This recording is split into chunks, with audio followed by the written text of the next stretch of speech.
Give us the words that we need to reach millions of children. People keep working through us to help and inspire and elevate from where we're actually at.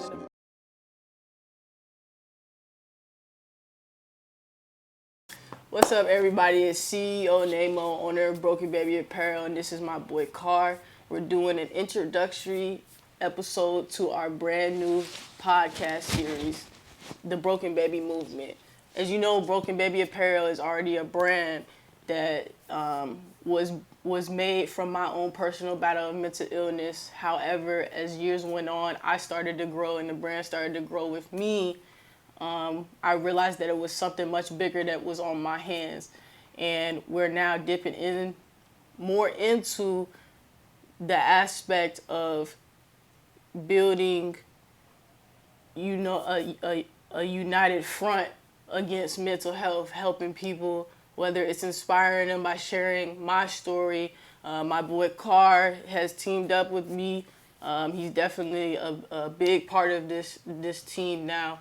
And, he's going to tell you a little bit about himself. We're going to talk a little bit today. Just get real deep, about us.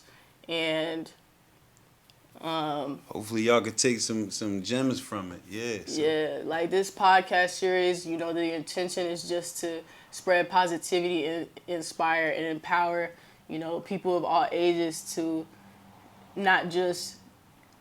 It's okay to be a broken baby. It's okay to recognize it, but we want to inspire you guys to, just like we are ourselves, to heal that inner broken baby within. And as my boy always said, we can go from broken babies to chosen babies. Because why not us, Why not, right? Uh-huh. Wow, so thank you, Nay. Look, first let me say how much of a blessing it is to be on this couch with you. Man. My name's Carr. Man, just wanted to give her flowers first and foremost. But my name's Carr, owner and founder of Move, which is many men, or you can sit there and say most, are on the verge of excellence, right?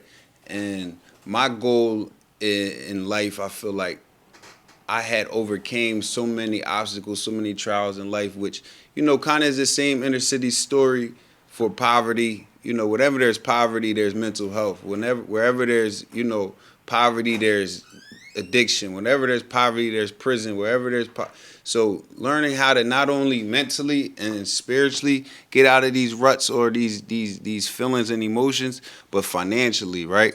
Because I don't care what they say, money dang sure makes the world go round. So we're here to kind of give y'all the game, and hopefully y'all can take some gems. But we're definitely going to plant these seeds.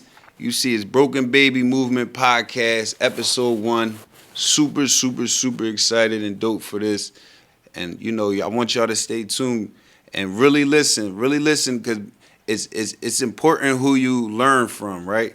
So as we're telling our story and we're introducing ourselves to you guys, to the world, I want y'all to also understand that we are only saying these things not to glorify or not to make cool, but we are saying these things because we are not at that place that we were, or we learned how to grow through these things, not go through, right? And God would never put a hardship on you that he didn't want you to learn from. So look, here we are. I need y'all to like, subscribe. We about to create a major movement, a major family, and just, be blessed to help and assist the best way that I can at any age, any race, any gender. We're not one that's going to discriminate with anything. Broken babies, there's broken homes all over the world. And yeah, you got to learn how to get out of it, though. And we're going to give y'all some step-by-step booklet, man, for y'all to get. And yeah. Yeah. And I mean, honestly, like you said, man, there's broken babies everywhere. And a lot of them are like us, our age is and older, and going through this process, this journey that I'm on of healing and self-development. I've come across people, I talked to my mom, my uncle, my grandpa, my dad, like they're all like, I'm so glad you're doing the work, at 23 that I have yet to do at 40 something. And that just shows a lot in being able to spark that within them is something that it's definitely pushed me to see the bigger picture of all of this. So I love that. Now, what was that turnaround from understanding? When did you realize, I got to get it together or my mental health wasn't right? What made you realize that? I mean, I've had a couple different times in life where I realized I needed a turnaround, but I feel like each time I realized it wasn't I've never had a complete 360. I've had a 90 degree, a 90 degree, a 90 degree. So I say my first 90 degree was after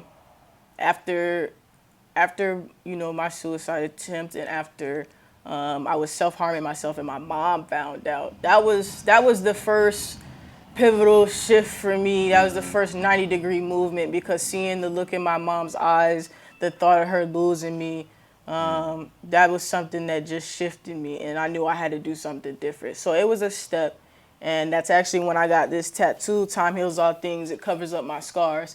And yeah, as I've grown, I've come to the understanding that, yeah, time heals all wounds. That's true. However, at the same time, it's not the full idea. The full idea is, yes, time heals all wounds that are attended to, cared for, and dealt with properly. Addressed. So yeah, actually addressed and acknowledged. So that was my first shift. My second 90 degree would probably be when I moved to Florida from my hometown with my dad. Having that separation from being around everybody that I grew up with,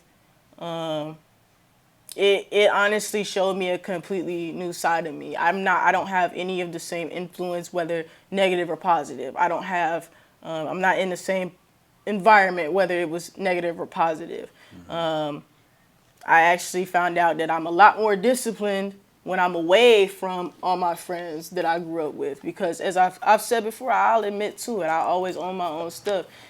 If I was still in my hometown where I was from, I would not be where I'm at today. I would not have the mind, the spirit. I wouldn't be anything that I am today, because I allowed my hometown and being around everybody else hinder my growth.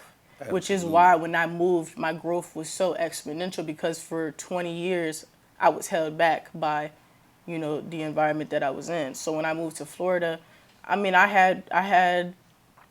it was a culture shock being away too. Like, that's a new environment. It was unfamiliar.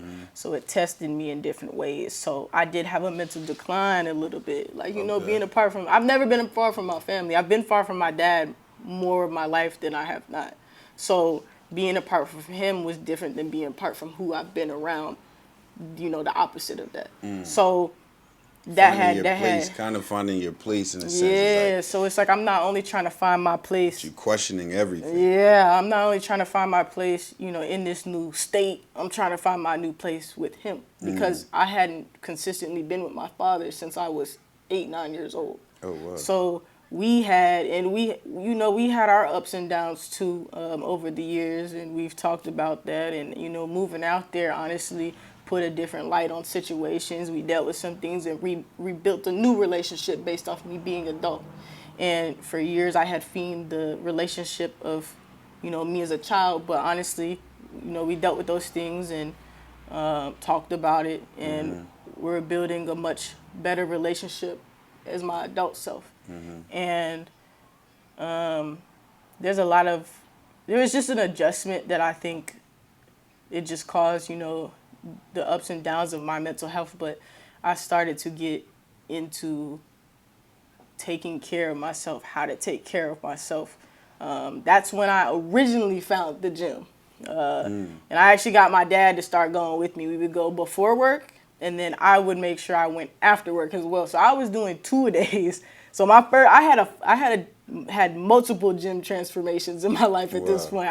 That was my first big one, and honestly, that's when I figured out, okay, the gym really is beneficial. So honestly, ever since then, I've incorporated the gym, not as consistent as I have now, but definitely to some degree.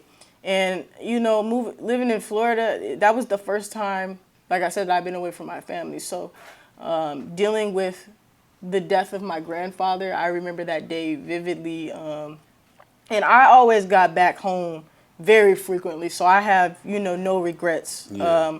I know when he passed, he knew that I loved him and stuff. But my grandfather was somebody who took care of me and raised me. Like, me and my dad lived with my grandparents for an extended period of time in my childhood. Okay. I was always over there, And Okay. so the day that my aunt had called me, I remember she actually texted me first, and I called her because I knew she was flipping out. And the thing about, whether it's me, my dad, or my aunt, just the Johnson family as a whole, if one of us breaks down, it's really something. Because there's just the strength in our family where we try to keep our composure as much as possible.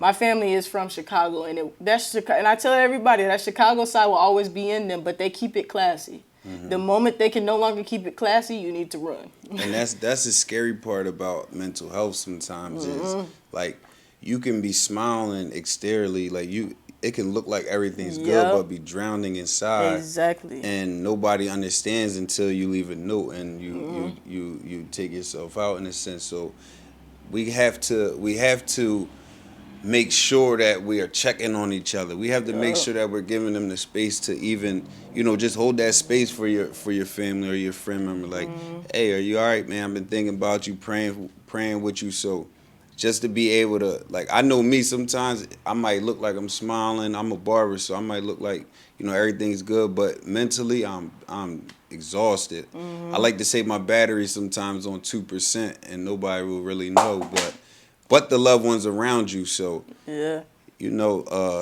not to cut you off, but, we got to get away from, smiling and acting like everything is all right when really, that's why we make this platform, is to be able to have, that community to where you can speak up. Yeah, you can. And you, it's also a thing that I've realized that it's not that I'm 100% like against me speaking on, my emotions and what's internal, but those hold a lot of value to me. That's a real piece of me. So I'm careful.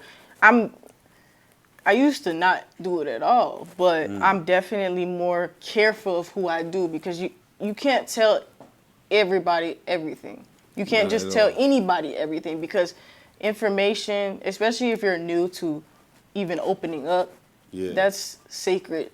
That information is Absolutely. sacred. You want to be able to trust somebody. So it's more of building that comfort zone, that environment to get me to open up and be able to trust you with, my internal feelings, my thoughts, the most authentic part about me.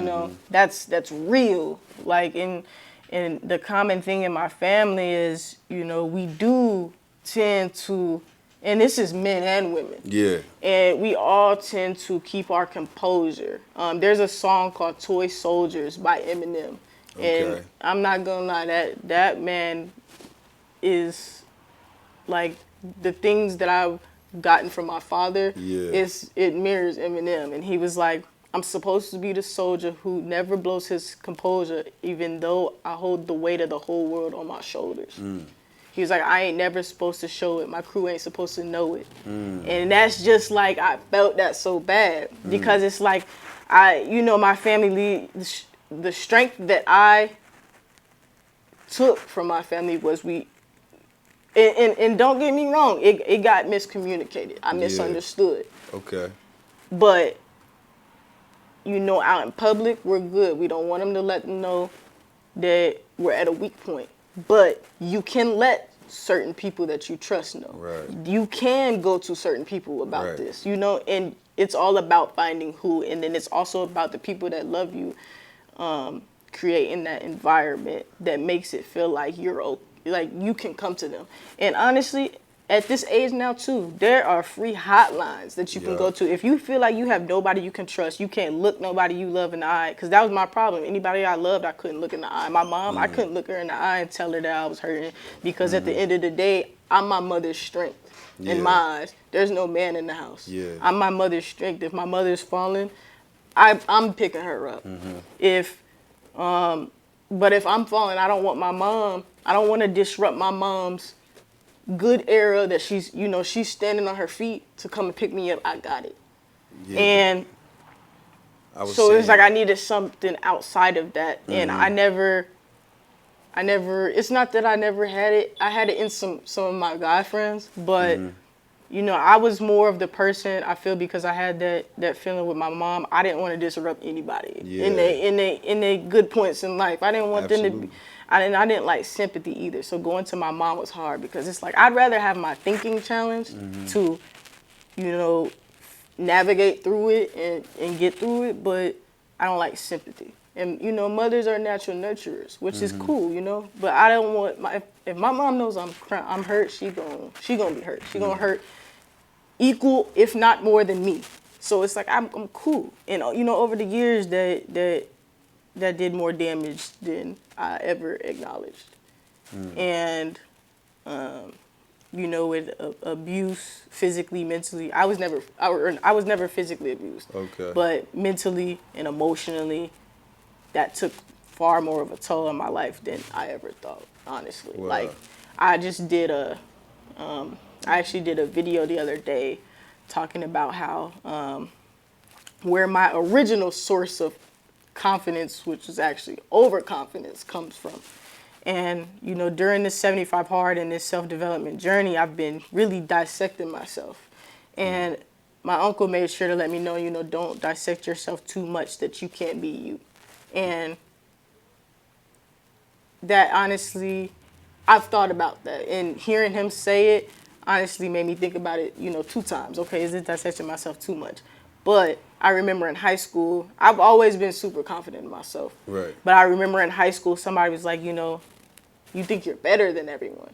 And that's never my intention. I'm not no different than everybody else. I never see myself as any different, and at least any better than anybody else. I'm different because I'm me. I'm one of one. I'm unique. Right. Nobody is me. And I used to be so confident in myself, and when that was said to me, I honestly dropped my confidence. Yeah. Like, I was just like, we're just not gonna be confident anymore. I don't want to offend nobody. I don't want nobody feeling less of themselves. So, some time passes, and somebody that was really close to me that knew me, they were like, where did your confidence go? That was one of the things I loved about you the most. Like, you used to be so confident in yourself, and I was like, I don't know, like, I'm really not like, at all how I used to be. Like, I didn't feel the same about myself. And, I sat on it for a couple of days, and I'm just like thinking, I'm like, damn, where did my confidence go? And it took me back to that day. And I'm like, well, that was just something that was misunderstood. And at this point, some time had passed. So it was like, I look back and I'm really thinking about it. I'm like, really? It was misunderstood because a lot of people don't understand. That original source of confidence truly came from a place of not having confidence at all, because as far back as I can remember, I was told I wasn't, the S word, I wasn't this, I wasn't that, so it's like unconsciously I had set out to become what they said I wasn't. Wasn't the total opposite. Yeah. And as a kid to be able to do that, you would think that's genius. Right. But not ever acknowledging, and even being raised on sticks and stones may break my bones, but words can never hurt me. I never acknowledged that hurt because of, that phrase right there. I was raised on that. Them words didn't hurt me, but they did. They left scars, and it gave me overconfidence. It gave me false confidence. Absolutely. So when I reevaluated and was rebuilding myself, I said, okay, we're going to be confident. We're going to be the same confident, but it's going to be real confidence that we build. We're going to really believe this stuff, and we're going to stand on it. Because something somebody else said was, it doesn't matter how humble you are. If you carry yourself in a confident manner, you speak on yourself in a good manner, anybody who is unconfident in themselves will be offended. Absolutely. So regardless of my intention, there will be people offended. Regardless. But internally, the vow I made to myself was, no matter how highly I think of myself, if I speak on it, if I speak on myself in a confident manner, I will make sure that it is in a way that will inspire and motivate people. And honestly, I make my peace with that. I know that I'm humble. I know my intentions, and I know no matter what your intentions are in any situation, it won't always be received how you want it to be. It won't always be perceived the way that it's intended. So honestly, I guess it was something that putting some thought into was like, dang, that really did mess me up. But even then, even though it was a better effect that it could have been, because a lot of kids probably would have just had no confidence at all. Yeah. Like, so to be able to, at the age that I was, unconsciously, go the best route about it was good, because I had confidence. So I know what it felt like to have confidence. But when we look back, hold on, let me reevaluate. When we rebuild our confidence back up, make sure we do it the right way, the healed way. So it's real, genuine confidence and self-love within, Yeah. And that's just something like during this journey that I've realized like there's a lot of things that if you never acknowledge hurt, even if it's the slightest bit, it will affect you. And I had read in a book, they were like, as long as pain is the driver, there's likely to be a crash. Absolutely. And that's even when it comes to ambition. I had to reevaluate my ambition.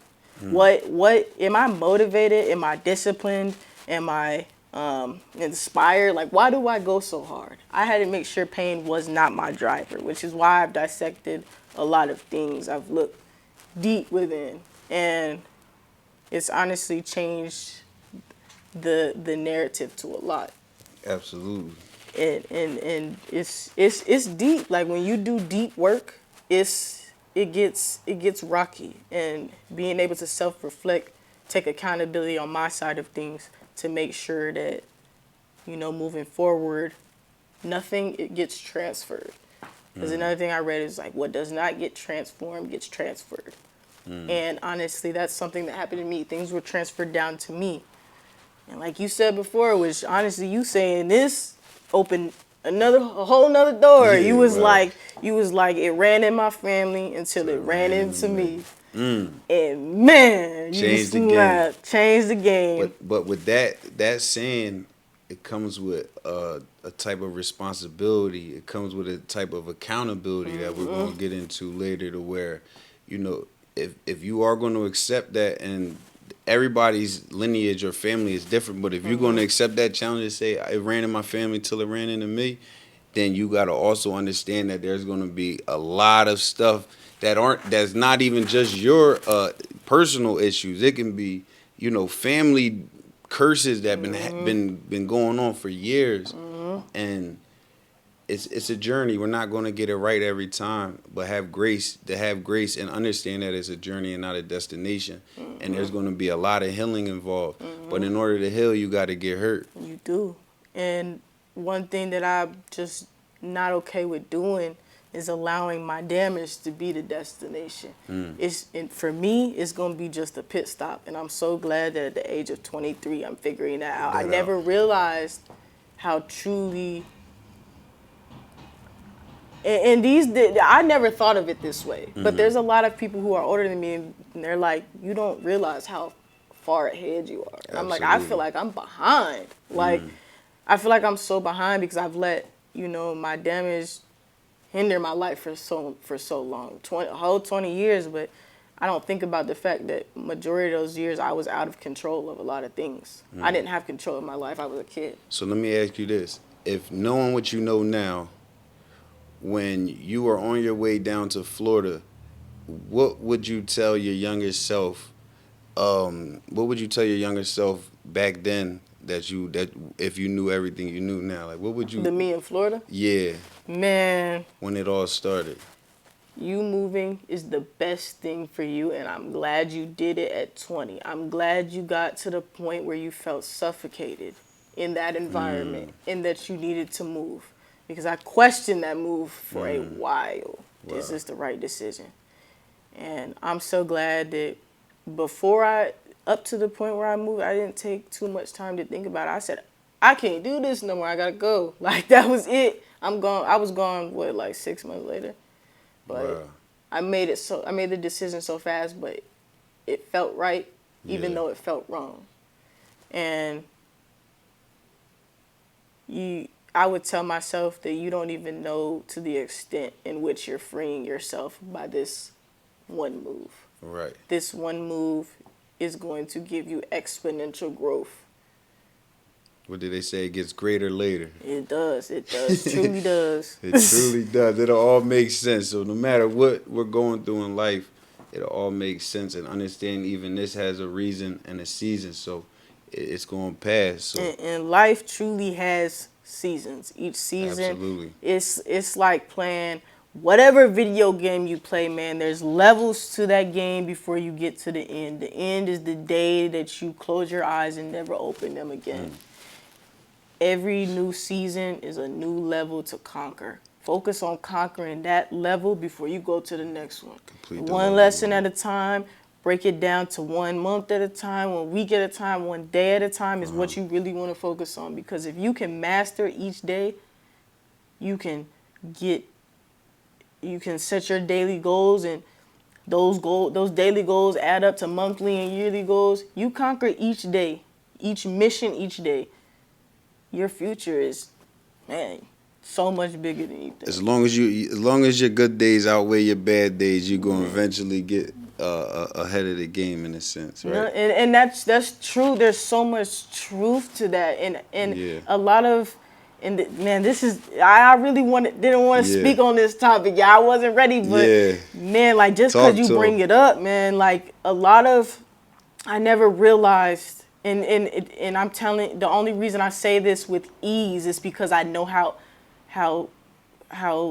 hard it seems, but I promise if you take the thought out of it and just do it, it's not as hard, man. You gotta be way more proactive we gotta be more proactive in our own mental health than reactive. We're waiting for the storms to come and beat us down to try and learn to build us up. We need to stop, bro. We need to be more proactive in our own mental health. We need to take care of ourselves before the storm hits, so that when the storm hits us, we hitting it. So you just said a great point of you got to care about yourself. A lot of people don't feel as though that they're worth more. A lot of people don't accept and understand that they lack nothing.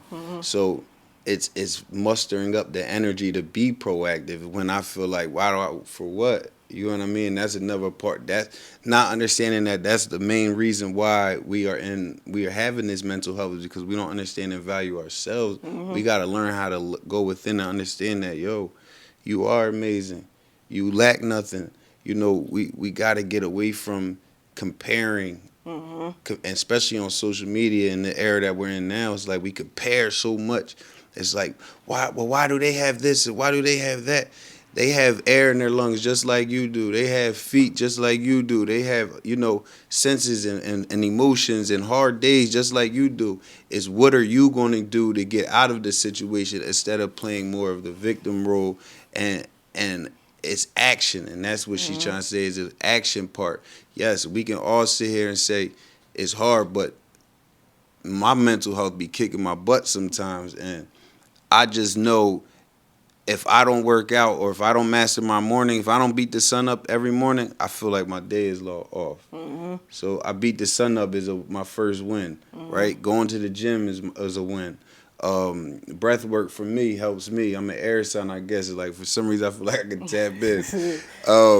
If y'all into the zodiac signs, but there's certain things, and everybody's routine can be different. It doesn't have to be exactly the same, but the minute you wake up, that's why they say make your bed.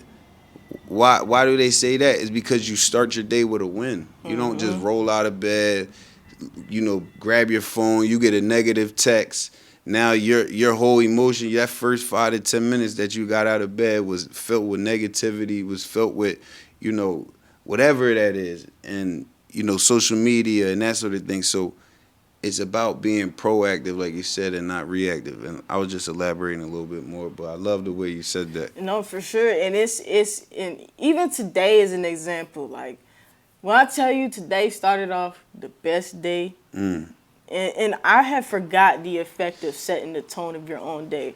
When The first thing I do when I wake up is not grab my phone. The first Wow. thing I gotta dictate how my energy is gonna be for the day. Yeah. And if I do touch my phone, the first thing I don't do for sure is go to social media, because the first thing you open social media, there's a lot of negativity. However, I have a bunch of motivational widgets and Like quotes? affirmation Yeah. widgets on my phone. So when and Bible scriptures as well, but when I wake up and I look at my phone, that's what I see first. Okay, I am this. That's my affirmation for the day. Cool. Very aggressive motivation. I'm talking about, and the thing about me is sometimes you gotta yell and cuss at me, Yeah. like, to be be real Yeah. aggressive to get that motivation in me. So I like that little app, because it be saying some powerful things. I think one of the ones from today was, you can't please everyone, you're not an effing cookie. So I seen that this morning, and then I Yeah. had the Bible scripture, and honestly, like, I forgot the value in letting the first thing I do for the day be working out. Wow. That getting those endorphins and serotonins out as a first thing you do in the morning is powerful. Doing it in the morning sets the tone for your day, and doing it at night Absolutely. releases the stress you had from the day. Especially, like, a lot of people ask me, is like, why you go to the gym? I don't go to the gym and try to lift a bunch of weight, but I go to the gym. If I don't, my mental health kicks my butt. It Like, does. literally, more negative thoughts come in my head. So when I work out, and after the workout, my mental health is at its best. Yeah. It's when I don't work out, when the negative thoughts start coming and they start getting a little stronger. Or if I'm not, that's why I say the action part of, mastering your morning, you master your day. There's a book that says you master your morning, you master your day. Is strictly because of that. I'm becoming proactive. So I already have my to-do list, the things that I need to do. I don't have to think and be in my head. I know these are the 5 things I got to get done today.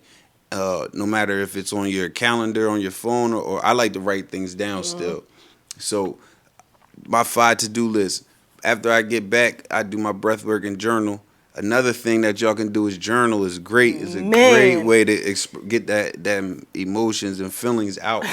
I don't even mean to cut you here, but when I tell y'all, for years, a lot of my female friends would tell me, yo, you should journal. We know it's hard for you to open up. We know it's hard for you to open up to your spouse. It's hard to open up to your mom. And you only open up sometimes to your guy friends. But your guy friends, you guys are going your separate ways in life, so we know you Yeah. internalize a lot.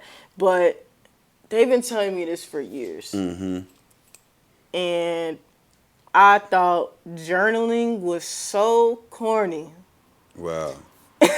And I'm so Yeah, sick to say that I thought it was corny, Yo, because yeah. I said it, I judged it before I even did it. And when I tell you, the first day I did it, and I like to challenge my own thinking. I'm a person that, if I'm cool with you, I'm gonna challenge your thinking. Right, I'm not absolutely. gonna make you. I'm not trying to make you feel like you're stupid. You don't know what you're talking about, or I'm trying to challenge your thinking to give you a process to go through when you think. Absolutely. And when the first question I came up with myself was to recall good memories from my childhood. And for me, that's so hard to do because of a lot of my traumas from my childhood. Made you numb to where that was a safety and net. I can't remember. It's like I couldn't, for so long, it's like I suppressed it, that I couldn't remember. I was trying to forget the bad, that I couldn't even remember the good. There's ways now, man, where you can actually learn how to release them. And it's Yeah. through the breath work. And this is why I say it. The breath is so powerful, just as much as journaling. It's kind of one. It's like you can't just be a workout guru and not work out your mind or read, or you can't be a journaler but not focus on your body and be all big and out. It's like everything in life is one. It comes around full circle. It does, and that's for sure. And like, when I asked myself that one question, when I tell you, I was in the middle of me recalling memories. I think I recalled 2.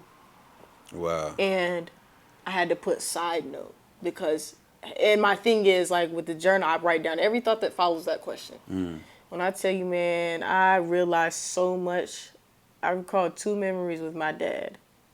That's basically what it was. And the side note started out with, as I'm writing this, I'm bawling my eyes out. And Wow. mind you, I don't cry. Like, I thought I lost the ability to cry. Wow. That was the first time in a long time that I felt something and was able to cry. And it felt so good to know I was actually human still. Wow. But, I mean, aside from that, man, it was like, I'm so hurt. Like, I can only recall so little, like, with my Absolutely. dad as a child. And, like, I mean, my dad was always there, but not the way that I wanted or needed. He had to move when I was young for, reasons that he had of his own, which for years I thought I hated him. He thought I hated him. I thought I hated him. But really Yeah. it was, he was so far out of reach, and I loved that man so bad. My dad, that's It was my a void biggest that was homie. missing. Yeah. And I look up to him so much. I am him. Like, you are put him. us side by side, man. That's what I'm saying. I always say so strongly, I'm my daddy's daughter. Like, and in my mind frame, my build, my character, my discipline, everything comes from him. So when it got what felt like ripped away from me as a kid, man, that's something I buried and never talked about. And until that day I asked my question, if I never asked myself that question, I don't know if I ever would have figured out as much as I did from that one journal entry. I tell you, I had like 4 pages because it was just like so much stuff that I didn't even know I had inside. So much emotion from that was festering and building up, feeling abandoned. I'm gonna tell you my first journal experience, right? So I was sitting there, like you thought it was cool. I thought it was whack, the corny, Man, not cool. I I did. thought it was all that, right? So I wanted to go back, my journaling, I wanted to go back like, back to my youngest, as young as I could remember, just like you were, without the traumas and the suppression of it, right? And I just got an image in my head when I was a kid. My mom and my dad was downstairs. My room is like right above the kitchen. My mom and dad downstairs in the kitchen. I'm about 5 years old, and I mean they're fist fighting. Like, mom's nose broke, dad's jaw broke. Like, you talking about physical abuse. Like, and as I have 6 sisters and I'm the only boy. So other than my dad, I'm the protector, right? We take these identities on as being a protector, and I couldn't help, right? You know what I did when I was like 5 years old? I hid under the covers, right? I try to avoid the issues. I try to avoid the problems. And it wasn't until just recently that I was still that little kid under the covers, Stuck avoiding problems, whether it's a bill, Man, when I whether tell it's you. a friendship, whether it's whatever, a relationship or kids. I was still that little boy trying to avoid these issues, and because I never understood, I never went back and addressed it. So that's what journaling gets you to do. And it's okay if you don't. And the thing about me is it's hard for me to open up, man. It really is. Like, Yeah. especially figuring out who I can. But in the middle of, it's a process, especially when Yeah. you've never learned to communicate your feelings and your emotions. The first step of the process is getting it out of your head. And the way to get it out of your head, but still, hey, hold on, we're not ready for the next couple steps, is get it out of your head and onto some paper. Get it out of your head and onto some paper. Once you master, that step, you can, okay, let me listen to myself read it out loud. Hearing yourself express verbally in real life how you're feeling. Okay, cool. That's the next step. The next Yeah. step that follows is sharing that journal with somebody else that you care about, that you trust. Now you getting there. You're building, and it's a process. You cannot force somebody. You try and force me to open up to you, bro. We gonna bump heads. And I'm gonna to really emotionally close myself off. Not only verbally, but when I'm telling you physically, you will never be able to know when something is wrong. And you can be so close to me. You can be so close to me and there's no connection. And the hardest thing, and the thing that I've noticed, is I've never really had much of an emotional connection with many people because they either push too hard. And some people, you can push things out of them. I'm not that type of person. I'll shell up more than I'm already shelled up. Like, I have layers. You gotta peel them back slowly. You gotta let me come to you. It's like it's like, and I really hate to compare myself to a dog. I know my value, trust me. I'm not saying I'm a dog, but it's like, As an example. as an example, if you've ever gotten a dog from a shelter and say, before they got to that shelter, they were abused. You can't just you can't just approach that dog. That dog might get aggressive. That's a defense mechanism. Right.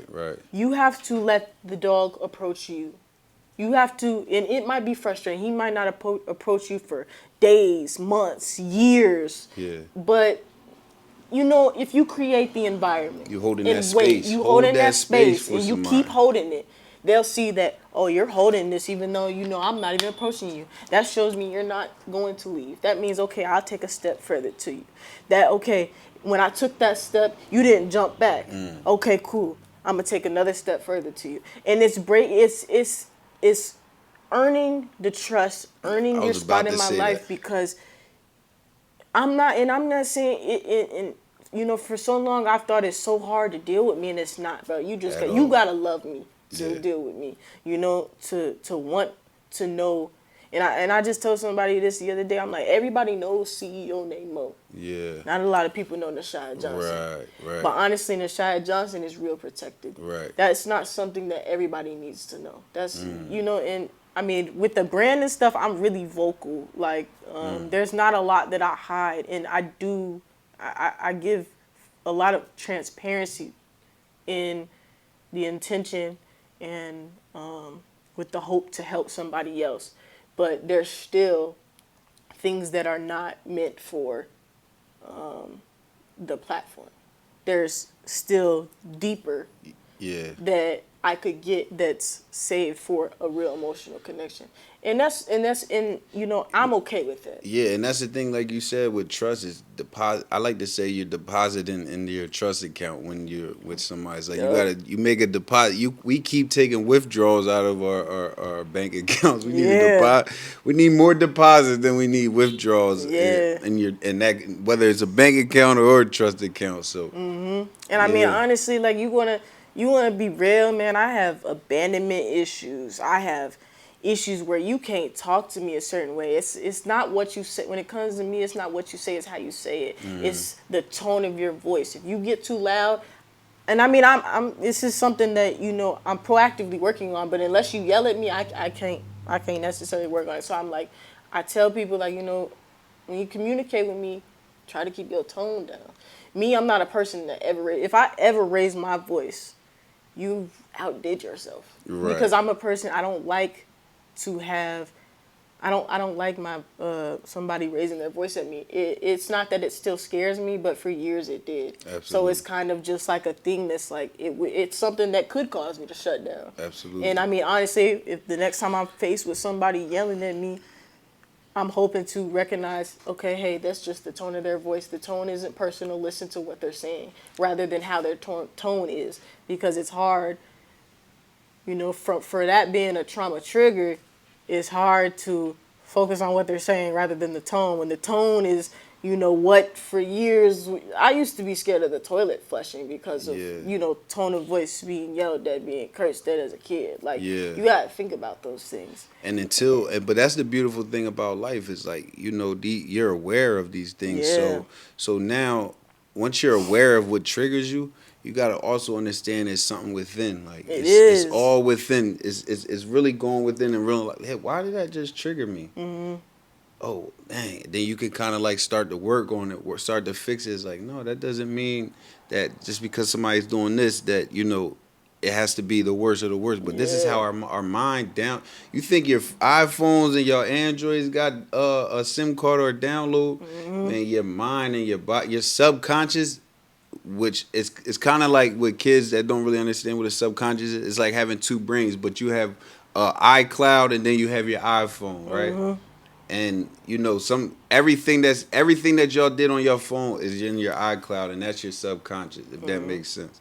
And like, I always tell this story because this is how deep it runs. Yeah. I played sports my entire life, incredibly athletic. Wow. I was always playing up, you know, as a kid.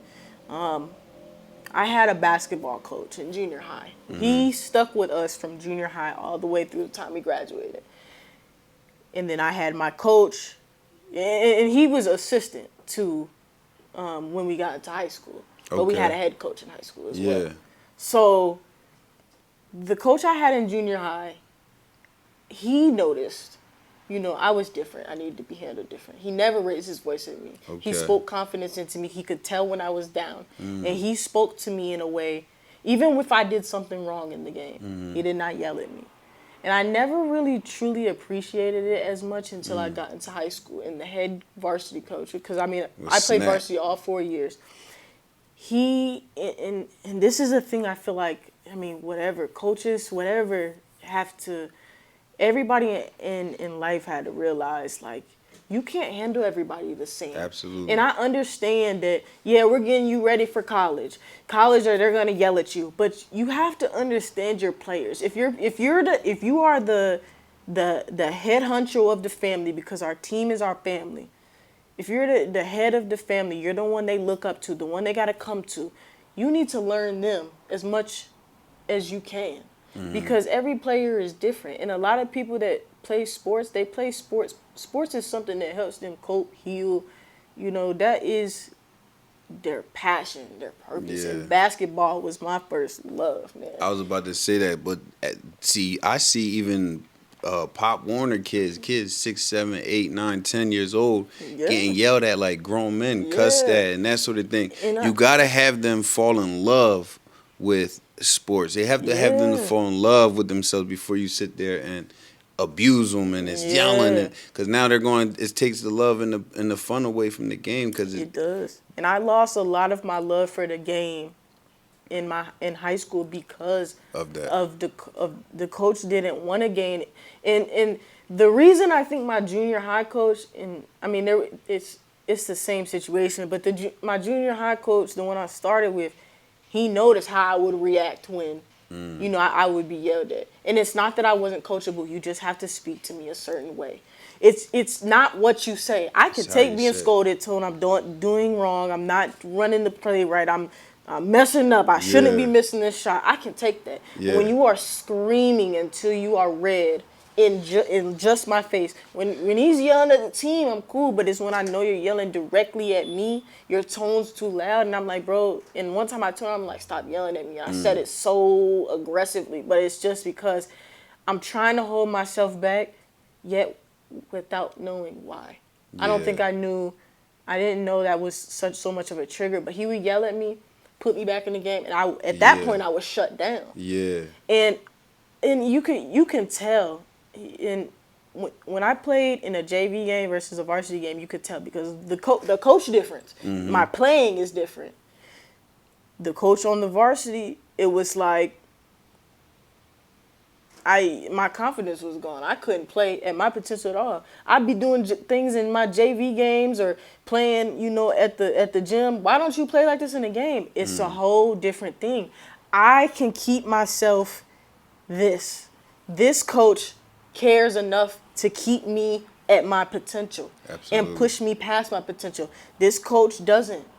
Yeah. And it's something that I wish was recognized by myself and my coach at that time, but again, that was just another situation I couldn't control. And now I'm so glad that now that there's coaches that are taking the time to do that work. They're taking time to actually have true unity within the team. Everybody is closely connected. Having a coach that you feel like you can come and talk to. A coach that takes the time, hey, that doesn't seem right. That doesn't seem like you. So instead of labeling me as uncoachable or as defiant or as aggressive and can't own up to their own mistakes. Or shuts down. Yeah, you label me as that rather than, hey, let me come talk to you real quick. In a simple conversation, I'm not gonna lie, I probably would have broke down talking about it, or like, bro, like this I don't care. I can't explain to you. Like at the time, I probably wouldn't have been explaining to him that this is why this is like this. But bro, can you please chill your tone? It's the approach. Yeah, it's the approach. You gotta approach me, and like I said, I understand. I wanted to go D1. I was doing D1 college visits, D2, D3, NAI. I was doing literally college visits on every level, and I understand you're gonna get yelled at in college. I understand that the game is way more serious in college. While I'm still learning, and I mean, this is just looking back, but while I was still learning, could you work with me? You work with me, I work with you. Like, it doesn't have to be a constant push pull. And if You know? I feel like if you knew that was a trigger for you, you would have said that I would have at the said that. time. Yeah. At the time, but like my mom used to always say, she said, "Honey, she said, baby, you attract more bees with honey." Mm-hmm. And I never really understand that. Like we can't give a first grade or fifth grade homework and expect them to be like, "Hey," you get what I mean? It's like at some point you have to speak their language, and you have to get them to fall in love. Like even as a high school, hey, you did, it's all right. Get back, keep your head up. Because at first when I was coaching, because I coached my son from fourth, he was 6 years old up to fifth grade, and I was that major pain in a sense. I was that, yo, get your head in again, snapping. But what that did was shut him down, and now I had to play damage control, trying to get him build that trust back, so he could keep his head in the game. And that took almost a year. So it's quicker for them to get traumatized and triggered from the the passion of the games or that type of thing. But you have to be aware and understand what works and what doesn't for each. But that's where the coaches come in, and that's where being a teacher and a coach, you have to pay attention to these things. And everything doesn't work for everybody. Yeah, and like you said, how you were talking about with your son. The one thing about my dad was he's naturally loud. So there was no fighting that. I know when my dad is yelling, and I know when he's talking stern. Exactly. So when I'm on the court, he in the stands. He has to yell. When my dad is stern and he's trying to, I know he sees something in me. Yeah. So there's a different process of receiving that. And his tone, don't get me wrong, it would almost make me shut down, but it's like when you're driving and you can either go this way or this way. It's like we're at shutdown, but I start playing so aggressive, and it's like it makes me mad. Like I get furious, and he knew what he was doing. He would get me riled up on inside, and I start crying because I'm frustrated. That's where the shutdown is. Yeah. And it's like instead of going full shutdown, we go shut down, and we get in that mode. So we go from crying to playing like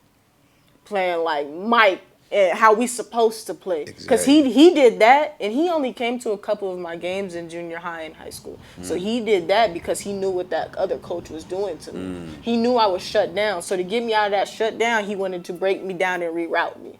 That's what. And looking back, that's exactly what he did. So he literally played a mind game on me because he knew the effect that it was gonna have on me. So when I tell you, that man knows me like the back of his hand. He's playing chess, not checkers. He is, because he knows how to control me in a way that I can't even explain, to be honest. But he knew what he was doing. He did. I mean, he's your father, and they say the apple don't fall far from the tree. Don't. So Don't. you are him, and he is you, and he knows what would work for him and what wouldn't work. So it's just beautiful thing for you to really look at it now and take a step back and really like realize and really unwind all that like take the good, leave the bad with situations.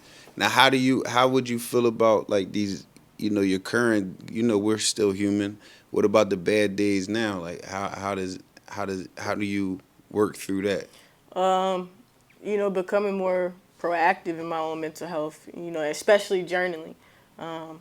Like I said, journaling it's changed. I've only been journaling for like a week, I'm not gonna be honest, but ever since I started, it's just been another. Honestly, it went from making 90-degree moves to 180s, and that was 180. I'm not gonna lie. Like journaling about my day, the thoughts through the day, it gives me something to look back onto. Yeah. Because it can show me, okay, this was what a bad day looks like. This is what a good day looks like. What happened in this day that made it bad? Could we have moved this?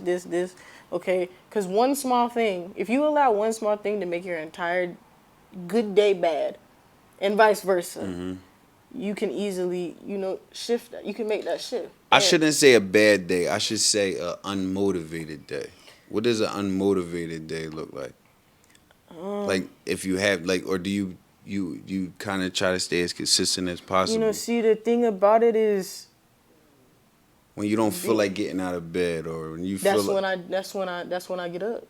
The days I don't feel like going to the gym, that's when I need to go. And that's the thing, when you have discipline, true discipline, you don't need motivation. But I mean, it's good to have on the side, But when you're truly disciplined, whether you're motivated or not, it doesn't really matter much. Absolutely. Because you're gonna do it, and those are the times that's most worth it, especially when building discipline. And I mean, honestly, if I recognize a day is going bad, or I haven't been as productive this morning, or I feel like I haven't done much with my day, or the moment I recognize it is the moment I'm trying to actively turn it around. Okay, we spent the half of the day not, being sluggish. Okay, now we're about to be productive the rest of the day. Okay, today started, off a little bad because we had to deal with this. Okay, we're going to deal with this, and we're going to leave it after we deal with it. And then we're going to continue to keep, you're going to take hits regardless. You're going to take hits in life. You're going to have every day at the gym isn't a good day. I go in there sometimes and I'm going crazy. And there's some days I go in there and I'm lifting less because I just don't got the energy for it, mentally. But the thing is, I continue to go. So that's why it's showing up. And honestly, that has a real effect in the long run, because now the gym, I don't force myself to go to the gym anymore. I love to go. Yeah, exactly. And it's like everybody sees my transformation like, dang, you gonna be big. I really don't go for the transformation at all. I go for the mental aspect of it. Because like you said, it's simultaneous. You work out your body and your mind at the same exact time. And you don't even realize it, but you have to allow yourself to receive the full benefits of the gym. You can't be in the gym, and my phone actually lives on Do Not Disturb. So when I'm in the gym, there's no notifications coming through. The only time I'm on my phone is in the gym when I'm tracking my workout. Okay, I did a rep, next, Absolutely. did a rep. Or, I mean, I hardly change my music because I have a workout playlist. Yeah. But it's like when I'm in the gym, I'm so zoned in, mind-muscle connection. And I mean, I think a lot at the gym too, but the gym is like, it's no different than shooting basketball for me. Every time I shoot, I release it's like when I have a cluster of thoughts, it's like one shot at a time. We're sorting out our thoughts one side at a time, one rep at a time. We're, sorting out those thoughts. And it's just like, it gives me the same effect as basketball did. And even the gym I go to now, the other day I was just shooting. Like, I had a lot on my mind. I was just like, you know what, today we're going to shoot. And we're going to see if it still has the same effect. And when I tell you, man, the game, I didn't lose the love for the game like I thought I did. I really didn't. Yeah. And it's just one of them things like you don't realize. Yeah, because I feel like sometimes, like we was talking about motivation sometimes is misleading, because motivation is an emotion, right? And I like to break down emotion as emotion, but if you drop the E, it's motion. So you're not old. It comes and goes, right? Any emotion. That can be a sad emotion, a happy emotion, any emotion. And motivating is an emotion that comes and goes. I like to say be more dedicated, right? Be more dedicated with whatever it is that you guys do, or whatever it is someone is doing. Be dedicated and not motivated, because emotion comes and goes. It does.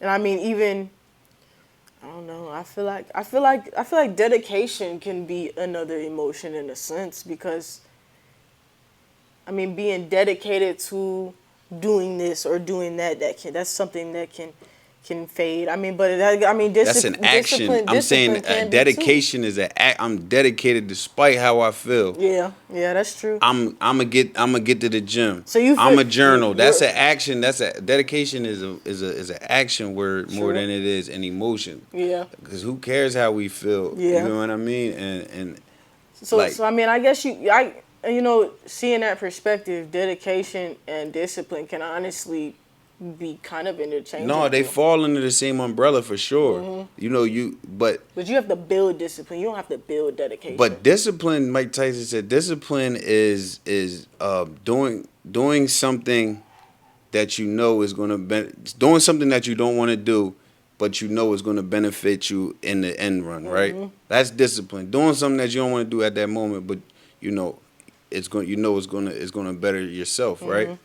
But a lot of people don't have that self-love to want more. It's like what I'm trying to say is like a lot of people don't really have the love for self to even discipline themselves, right? They just want to do what they want to do with their desires, or because they don't have enough love to be dedicated or disciplined. Yep. So we gotta love ourselves and understand that we lack nothing, and everything that we're going through is a lesson that you can learn to be better at some point, whatever that is, at any age. That's just being a human. You get what I mean? Yeah, I mean that's true. So yeah, for sure. Definitely. Thank you for sharing, though. We appreciate that. I mean, I plan to share as much as I can. Like each topic is different. Like I mean, I'm sure each topic is gonna bring out a different story from me, different story from you. So it's like this is gonna be a virtual journal.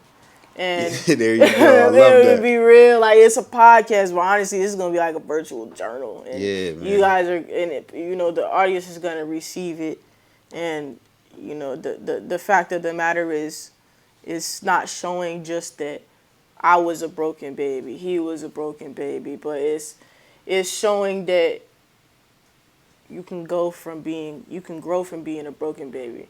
Don't take me wrong. I take pride in being the broken baby. I am the broken baby, but taking the title of being the broken baby, I also want to show my supporters, the people that have watched me since day one, that I'm not going to remain that, and they don't have to either. Absolutely. And I mean, I love that. Yeah, so definitely. Honestly, I feel like we should take a real quick water break, come back, recollect, and then I wanna dip into you, man. I wanna dig deep into that. So let's go ahead. I know you raised the bar on me. I gotta go as deep as I can. Let me go back to my journal. It's all about the truth, man. No, it's a blessing, man. But no, we're gonna bring in a little short clip for y'all, and we'll be right back. What's going on, broken babies? It's Car. Y'all, if you haven't, I need y'all right now to go hit this link, the Shadow Work Journal, right? The Shadow Work Journal. This is going to get you to tap into your inner child. It's going to get you to tap into things that you never knew bothered you or triggered you. This right here is the start of your journey to healing and becoming, the best version of yourself. I need y'all right now, the Shadow Work Journal. Go buy, go copy. It's no more than $10 on Amazon. The link is in the bio. But guys, game changer right here. All right, y'all, we're back. Slight intermission. I definitely hope you guys do check out that journal. It's definitely a great tool that my boy Carr showed me. I'm working on using it along with just my journal, but it's something that definitely is a good tool to use. It challenges you to think back on things, from your childhood, or even things that you've kind of buried over time. But now I definitely want to get into, we spoke a lot about me, this is a video introducing, your host. So I definitely want to get into my boy Carr. There's, a really big reason, Yes, I brought him on in this whole project. He's a really big asset, to the community, to the youth, and his story, his come up, his turnaround was something that really, inspired me, and we're really like-minded as well. And we're two people on the same mission. I'm from Illinois, he's from Philly. We met here in Phoenix for a reason. So I want to get into you. Yes, so there's no coincidence. We definitely on this couch with the right intentions to help y'all guys out. And ladies, look, at any age. So just keep that in mind. This isn't, targeted to just one group. Hopefully y'all can find some common ground in our stories. But yeah, I'm just grateful. I'm excited. I know how many people we're going to impact. I'm thinking millions of kids that we're going to help, along the way. So it's just been a blessing, and I'm here for the journey, and I appreciate you, Nate, for, not even, just acknowledging me for, the work that I've been doing. Oh, for Man, sure. because a lot of y'all YouTubers aren't really in the trenches with these kids, and get rich quick schemes and this that and this and this podcast is gonna have so much value about mental health.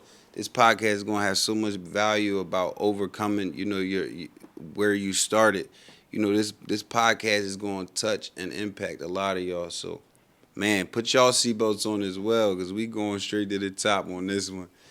But yeah, a little bit about me. Man, my name's Drug right? For those who don't know, they call me Car. On Instagram, it is visionaire_car. That's visionaire_car on Instagram. Yeah, grew up in the Philadelphia area. I'm a son of 7. I have 6 sisters. I was the only boy. Mom, typical inner city kid. Mom did what she could. She was a server, so she worked at like Applebee's. She tried to make ends meet, right? Mm-hmm. She tried to do what she could, but financially we weren't there, right? We didn't understand, and it's not her fault. Her parents didn't teach her finances in the sense to where she passed that on to us, right? Mm-hmm. But yeah, just growing up inner city. No dad wasn't around as much. He would come and go, man. My dad's quarterly. Like, he'll come in 2 months and then he'll go AWOL for 10 months. And I kind of took on that man of the household around like 5, 6. I feel like, man, I got to protect and take care of all these women in my life. Mm-hmm. I got to, cater and make sure they good, right? Despite how I feel. Mm-hmm. I have to really, like, lock in and be that man of the house, and that's not always a good thing, because I took on being a man when I was really only a little boy, and I still have little boy ways to me, right? The older you get, the more you try to tap into your inner child, and then when you're young, you try to be as old as you possibly can. So we always seem to get it backwards, and that was me. I was backwards, man. My mom used to just say, she used to put the fun in dysfunctional and make a joke of it.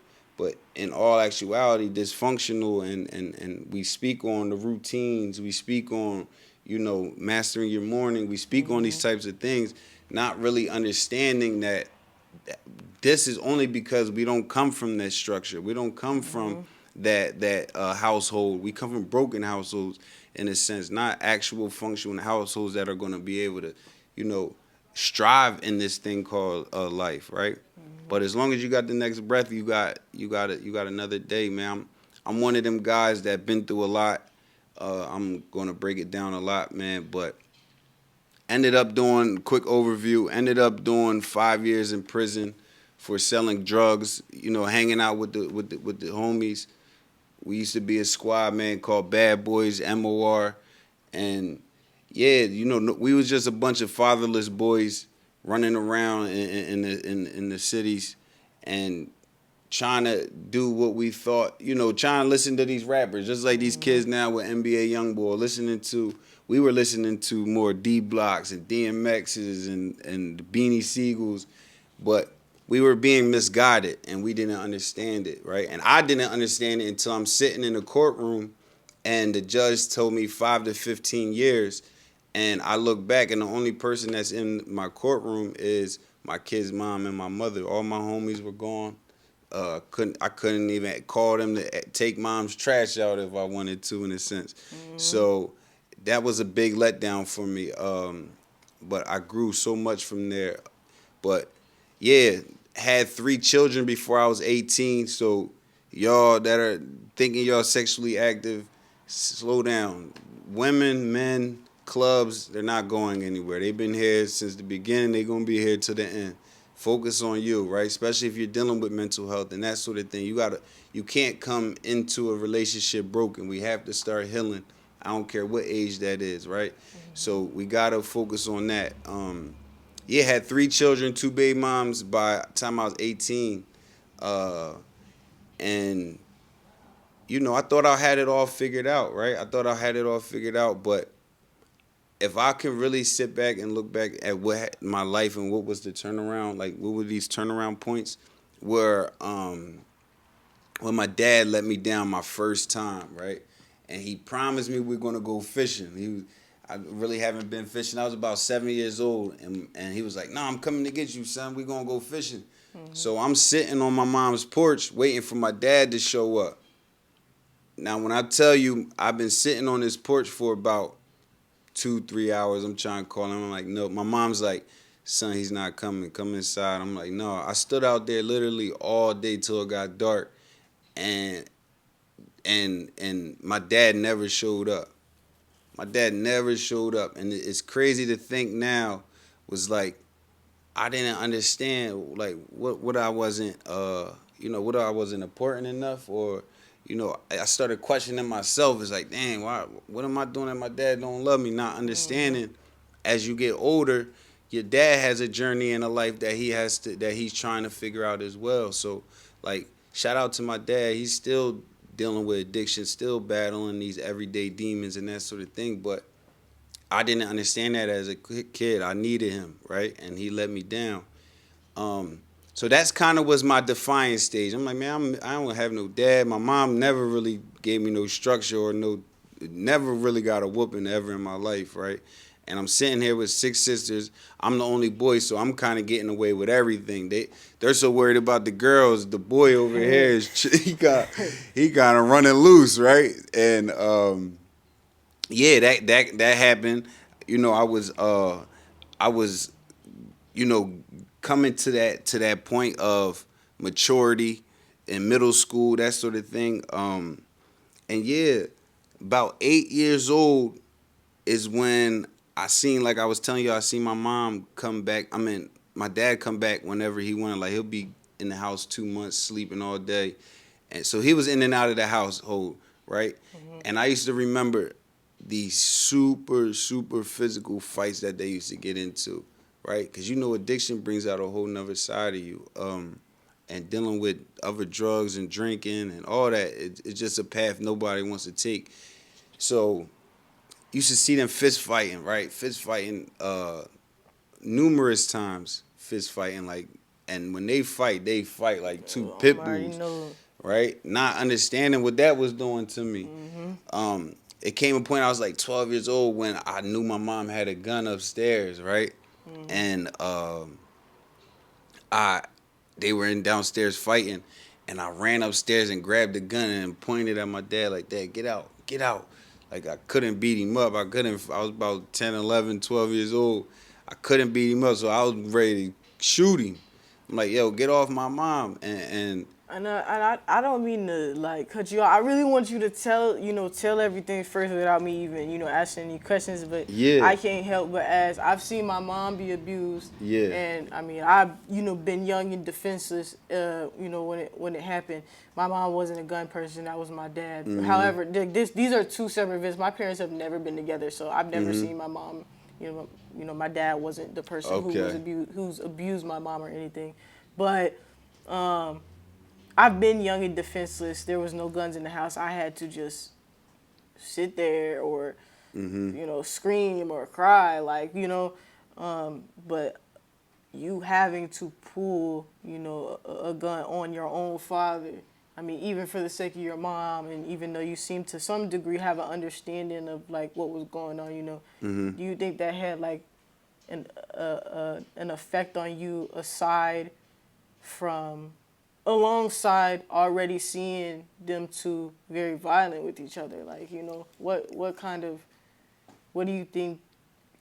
I mean, even looking back, like, what do you think? What did I get from that? Yeah, what did you get from that? How did it ripple any way in your life? Like, absolutely, absolutely, and that's another thing is like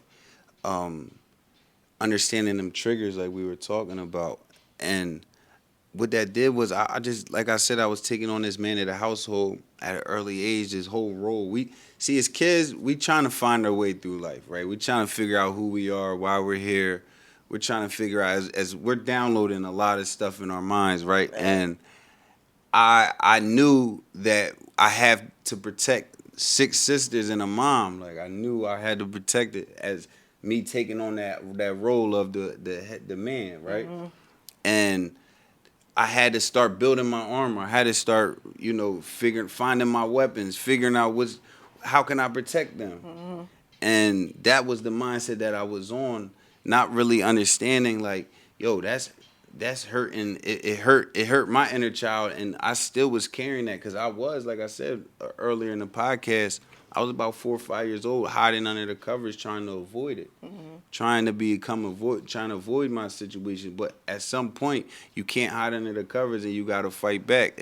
For warriors or a soldier, you can't just, you know, we think that you can't, turn the other cheek or push peace or positivity before we do negativity, right? And violence.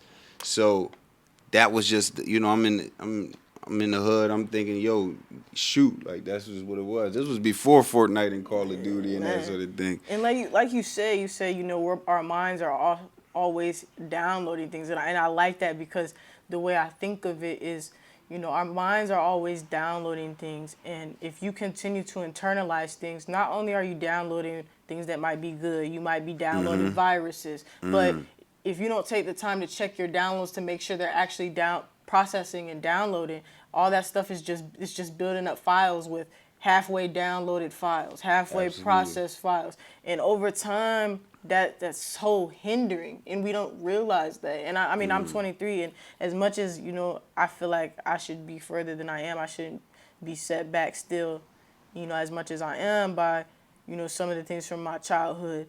I feel like there are still some things downloading, some things processing, and this journey that I've been on, like I said, of self-development, healing, looking back, and healing that broken baby. It's like, dang, I didn't realize all this stuff was stuck downloading for all these years. This stuff was, some stuff aired off, and we had to restart the downloading. Exactly. And it's so deep, and that's why when you recalling something like that, I'm like, dang, like how did that impact you, like in so many ways? It made me realize like I ain't want to be nothing like that, right? I ain't want to be like that, but I had to fight, right? I'd rather be a warrior in the garden than a gardener in the middle of a war. So another question for you, because this is another thing I'm learning too right now. I've lived so much of my life for so long in survival mode that I don't know how to live outside of that. I don't know how to live freely, and that's something that I'm learning now. And it's coming from my story, and coming from something like that.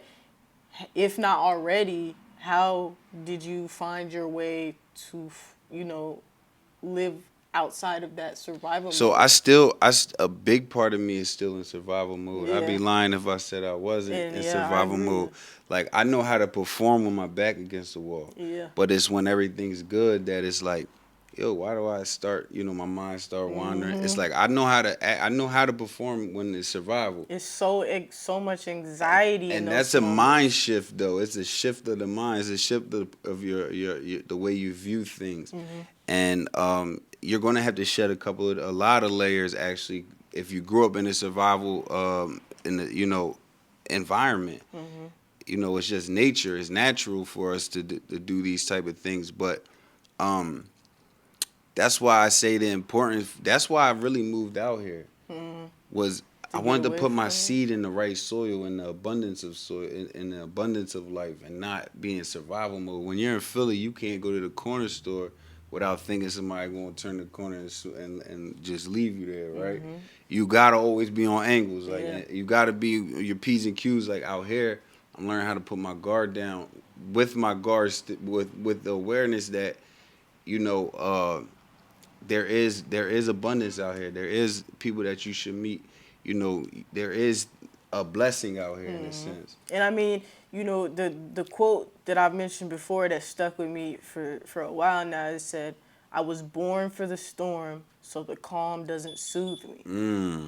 And that was so deep because it's like when it's a storm, I'm just, you can perform so well with your back against the wall, but when you really don't have that storm. What's gonna push you? When it's sunny, it's 80 degrees, nice breeze outside. Why does that feel? Why is that so uncomfortable? Why is that so unsettling? Could be, and I feel like it's because all of the years that we live in survival mode, the years that we've had to constantly, basically anticipate what was going to happen next, so we're always ready. It's hindering because you don't know how to live outside of that. You don't know how to just enjoy the moment, just enjoy, you know, life for having peace. And honestly, you know, the first thing that made me realize like, yo, like this is a real problem was when I was really desperate for peace for once in my life. And that's something that came when I moved to Florida. And so in that feeling, it was like, we need the storms to go. And that's when I guess that's what the root of trying to live, trying to grow myself out of living in survival mode. Was that kind of what it was like moving out here? Yeah, that's exactly what it was. It was because I just kept feeling like the walls were closing in. That right? suffocation. I was drowning. Yes. Mentally, spiritually, I was drowning. And I'm like, yo, I feel like I got to get out of here. Like, I kept feeling like I was going to die. And there's choices in life that you have to make to get, you know, from where you want to be to where you're at. But like you said, feeling disgusted with who you were, feeling disgusted is the first step of growth and changing, right, in the right direction. So once you like if you don't like the way you look and you go stand in the mirror for 5 minutes and you're like, man, something got to give, man. And most times it's not even how you look physically. You look at yourself physically and you're disgusted with the outer appearance when it's really the internal. Everything is within. I'm saying physically, if you look at yourself and like, yo, I don't like the way I look. Yeah. I'm disgusted with the way I look. You're going to start you're going to start a diet. You're going to start working out. You're going to start doing the things that change from being disgusted. I was disgusted with being in survival mode, but that was just the beginning of my survival mode at that time because going to prison at 18, not to fast forward, but going to prison at 18, you're in super survival mode. So it's like it's a whole different lifestyle. You got to learn to adapt.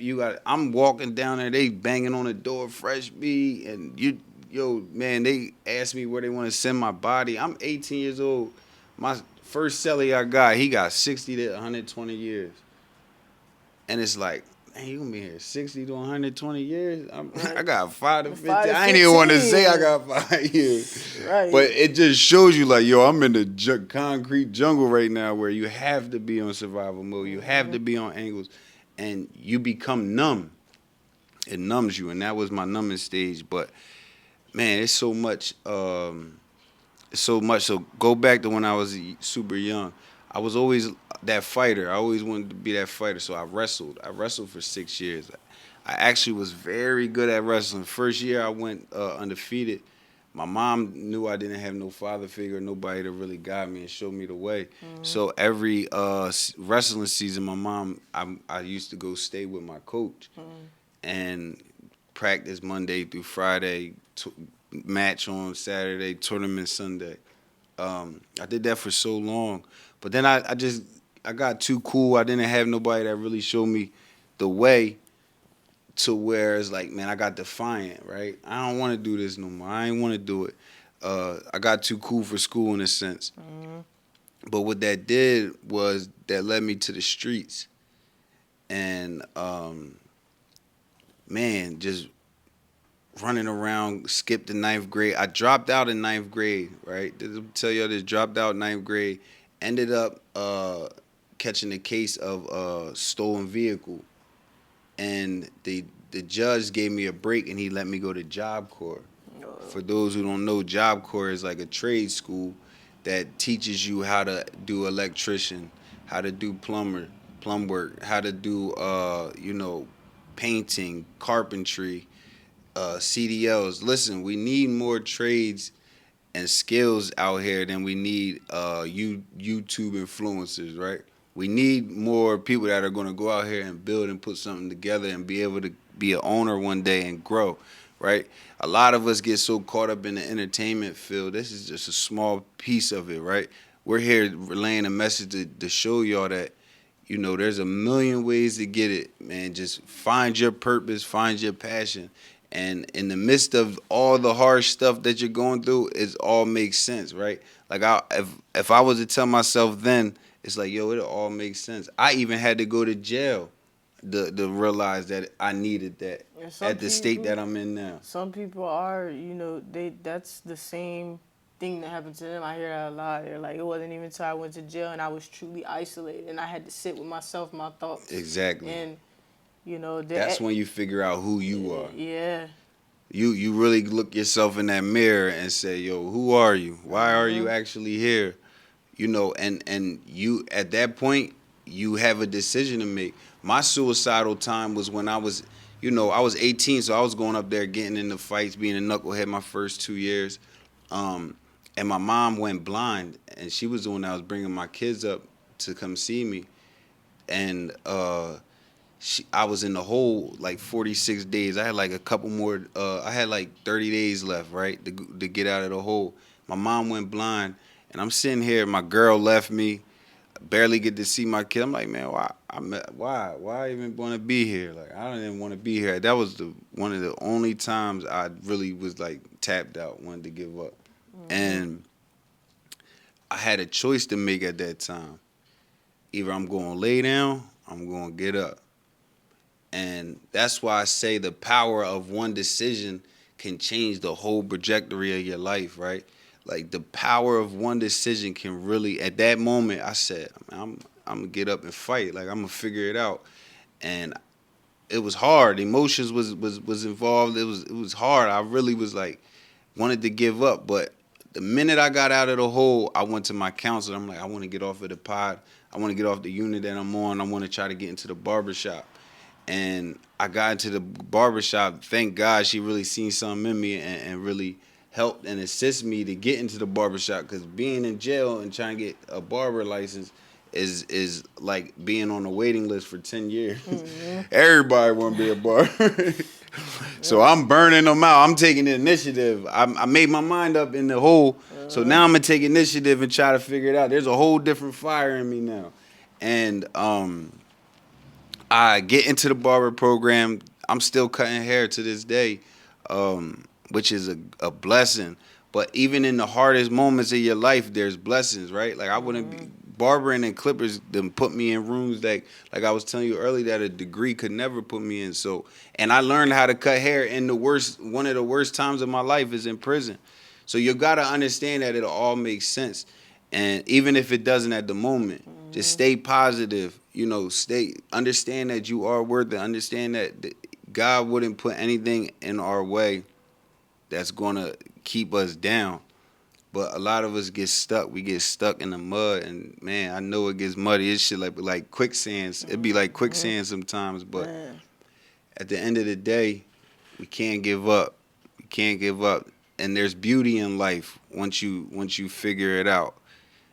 I'm enjoying to be alive. I'm happy I'm alive now. And right? that's a feeling that is new. It's new. It's very new. It is, and it's a feeling that I'm liking to get used to.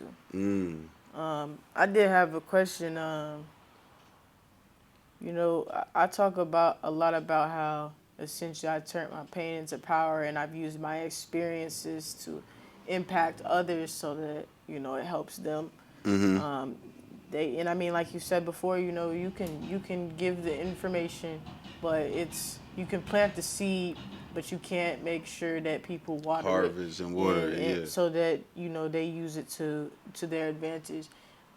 Like in what ways have you used your experiences to plant the seed in someone else to hopefully have them grow and harvest and water that into possibly missing the same road that you went on?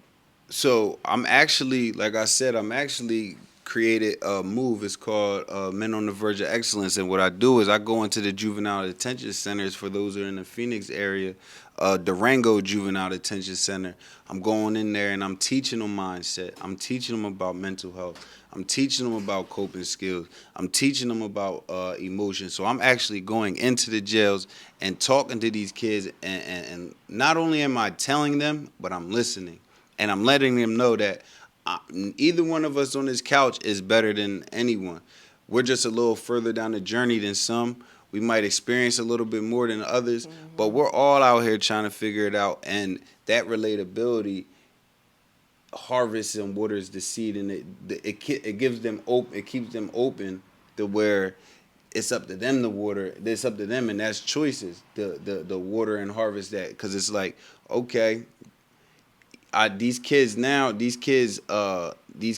least know that there's another side than in and out of jail. And I feel like that gives them hope. And that's it.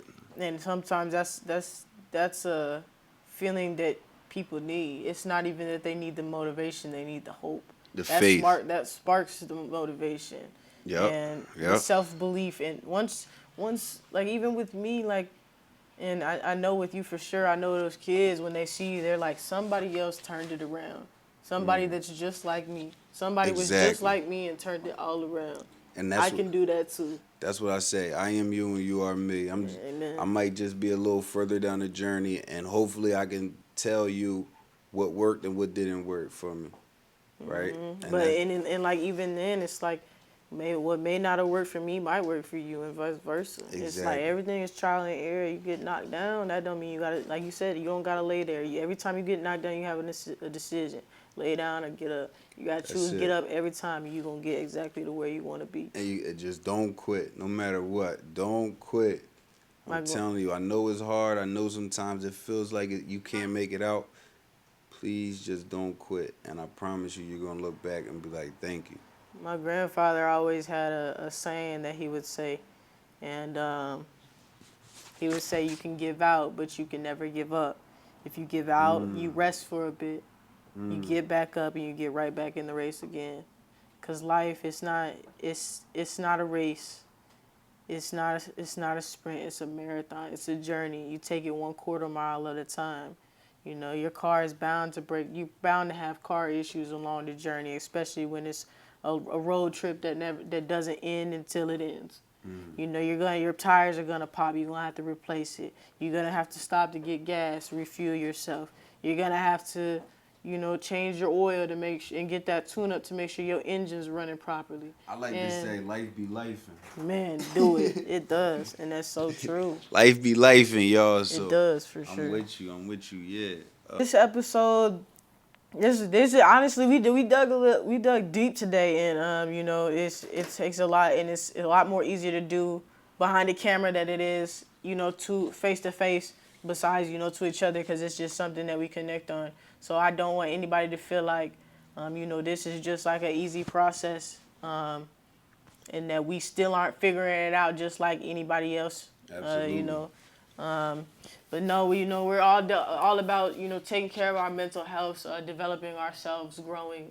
No longer, like I said, I take pride in being the broken baby. But if I'm gonna be, if I'm gonna have that title and I'm gonna be the broken baby, I gotta make sure that, the team, everybody involved with the brand, everybody that supports, know that you can also grow from that too. So the intentions of this podcast, it's just another platform to show you that we can all do it. We can all overcome. It's the platform to overcome any situation, and we will love y'all feedback. Please, y'all, I need y'all to like, subscribe, comment, do what y'all got to do, man. We love y'all feedback. Please ask us anything. We would love to also be in front of a live audience. Like I said, we're in the juvenile detention centers. We're in alternative schools. We're getting to these boys and girls clubs in the near future. So, man, we just want y'all to interact as much as possible. Y'all know every link that you need is going to be under this video. And super excited for what's to come. And I promise y'all, we going to almost touch everything. Y'all don't have to go to another podcast. Don't have to get on another video. Just subscribe. Your favorite Broken Baby podcast Movement. It's on. Blessing. Yeah, and I want to leave y'all with a challenge. I challenge you today. Give yourself, and I like to use the A to Z method for each prompt that I use.